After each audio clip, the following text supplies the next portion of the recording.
ለበርካታ አስርተ ዓመታት ዓለም አቀፉን የፖለቲካ የምጣኔ ሀብት የባህልና የዲፕሎማሲ መድረክ በበላይነት ስትመራ የቆየችው አሜሪካ በታሪኳ አይታው በማታውቀው መልኩ የተቀባይነቷና የክብሯ ሚዛን ወደ ታች ሲያሽቆለቁል እየታየ ነው። በተቃራኒው በኤስያ ፓሲፊክ ቀጠና የምትገኘውና ላለፉት 20ና 30 ዓመታት የምጣኔ ሀብትና የቴክኖሎጂ ጡንቻዋን ስታፈረጥም የቆየችው የሩቅ ምስራቋ ግዙፍ ሀገር ቻይና የዓለምን ቀልብ አድናቆትና አመኔታ በከፍተኛ ደረጃ የሳበች ነው። ፒው የተሰኘው ዝነኛው ዓለም አቀፍ የምርምር ማዕከል ይፋ ያደረገው አዲስና ሰፊ የህዝብ አስተያየት ጥናት በዘመናዊው የዓለም ግንኙነት ታሪክ ውስጥ ታይቶ የማይታወቅ ታላቅ የኃይልና የአመለካከት ሽግግር መታየቱን አመልክቷል። ላለፉት 20 ዓመታት የዓለም ህዝብ ለአሜሪካ የነበረው መልካም አመለካከትና የበላይነቷን የመቀበል ስሜት አሁን አቅጣጫውን በከፍተኛ ደረጃ ቀይሮ በቤጂንግ ጠረጴዛ ላይ አርፏል።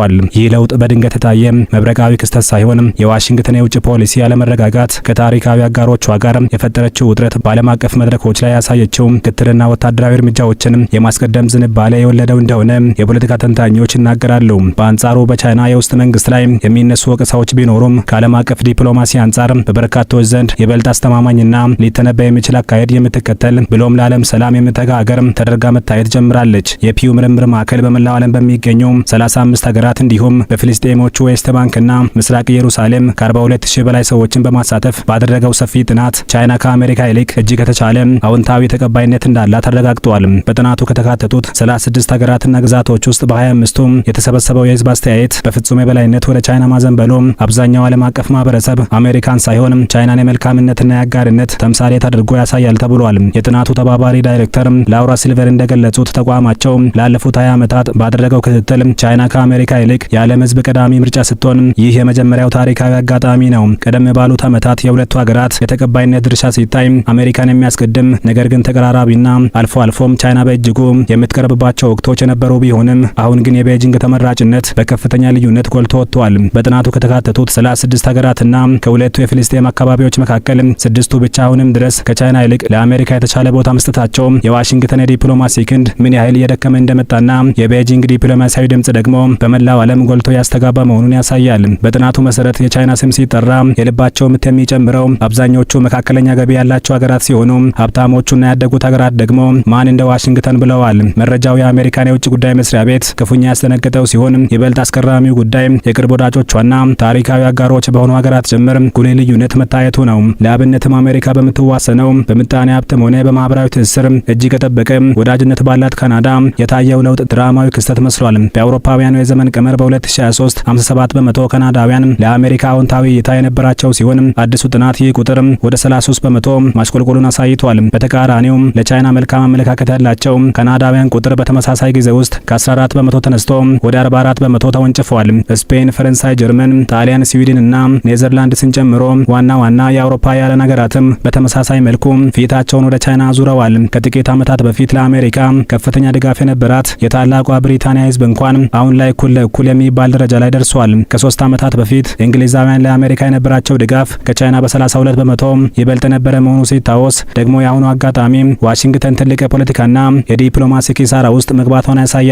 አሜሪካን አሁንም ከአውሮፓና ከእስያ ሀገራት አስበልጦ በመደገፍ ረገድ ቀዳሚዋ ሀገር እስራኤል ስትሆን 80 በመቶ የሀገሪቱ ዜጎች ለአሜሪካ ልዩ ፍቅር ሲኖራቸው ቀሪዎቹ ቻይናን መርጠዋል። የጃፓን፣ የህንድ፣ የደቡብ ኮሪያ፣ የፊሊፒንስ እና የፖላንድ ዜጎች አሁንም አሜሪካ ትቅደም ያሉ ቢሆንም ቁጥሩ ከቀደሙት ዓመታት ጋር ሲነጻጸር በከፍተኛ ሁኔታ አሽቆልቁሏል። ይህ የዓለም አቀፉ ማህበረሰብ የአመለካከት ለውጥ ዋነኛው መንስኤው ምንድነው ለሚለው ጥያቄ የፖለቲካ ተንታኞችና የጥናቱ መሪዎች ቀጥተኛ ምላሽ ሲሰጡ በቀዳሚነትም የአሜሪካ የውጭ ፖሊሲ ከፕሬዝዳንት ትራምፕ ዳግም ወደ ስልጣን መምጣት ጋር የታየው ለውጥና የሀገሪቱ ያልተገደበ የኃይል እርምጃ ያስቀምጣሉ። ጥናቱ በተካሄደባቸው ከየካቲት እስከ ግንቦት ባሉት ወራት አሜሪካ ከእስራኤል ጋር በማበር በኢራን ላይ የከፈተችው ጦርነት የዓለምን ህዝብ ክፉኛ አስደንግጧል። አሜሪካ ለዓለም ሰላምና መረጋጋት አዎንታዊ አስተዋጽኦ እያደረገች አይደለም የሚለውን እምነትም አጠናክሮታል ተብሏል።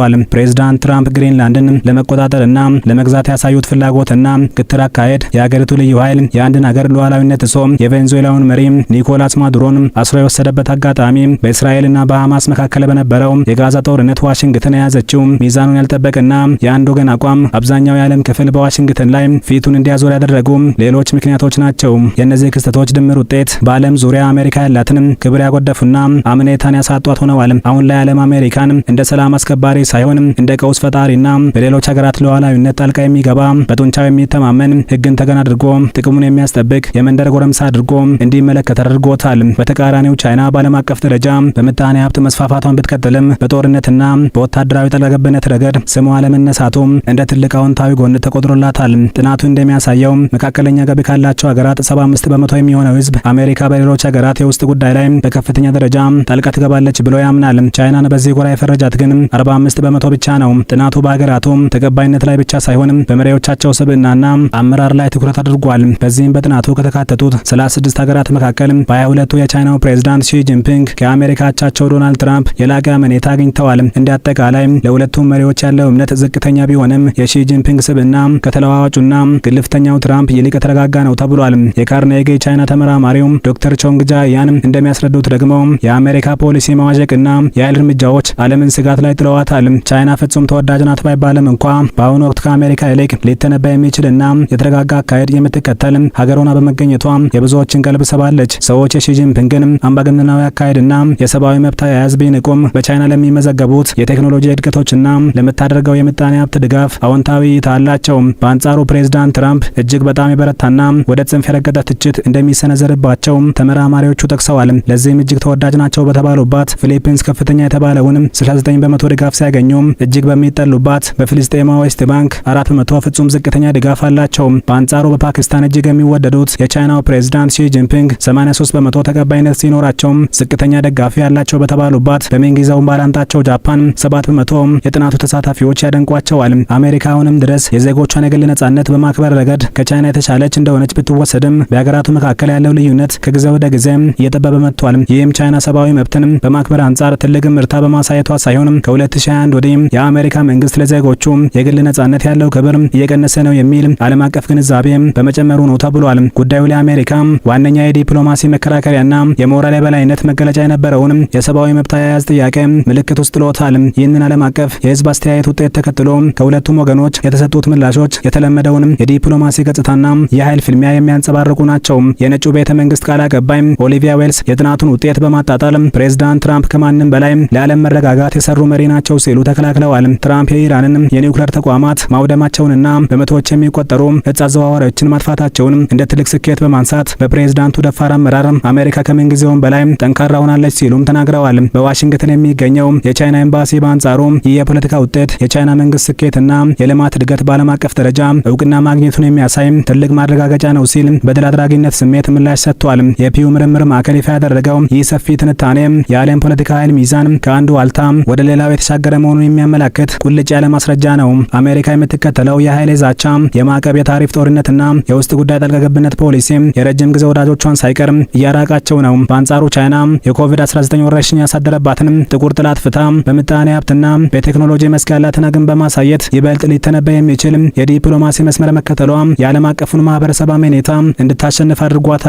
ይህ በ20 ዓመታት የታየ ታላቅ የታሪክ መገልበጥ ለዋሽንግተን ትልቅ ማንቂያ ሲሆን ለቤጂንግ ደግሞ የዓለምን መሪነት ለመረከብ ለምታደርገው እንቅልፍ አልባ ጉዞ ትልቅ ስትራቴጂካዊ ስኬት ነው። ዓለም አሁን ላይ የአንድ ሀያል ሀገር ዘመን አብቅቶለት ወደ አዲስና ባለብዙ ዋልታ የኃይል ትግል ውስጥ መግባቷን ይህ ህዝብ ድምጽ ያሳያል። የዓለም ህዝብ ለአሜሪካ ለዲፕሎማሲ ችግሮች የሰጠው ግልጽ ምላሽ ሰላምና መረጋጋትን የማያውክ እምነት የሚጣልበት ሌላ አጋር ማፈላለግ ሲሆን ሁልጊዜም ከወታደራዊ ጡንቻና ከዛቻ ይልቅ መልካም ዲፕሎማሲያዊ ወዳጅነት አሸናፊ መሆኑን የሚጠቁም ነው። ይሁንና ከወደ ዋሽንግተን ቢያንስ በመጪዎቹ 2 እና 3 ዓመታት ፈጣን ምላሽ የሚገኝ አይመስልም።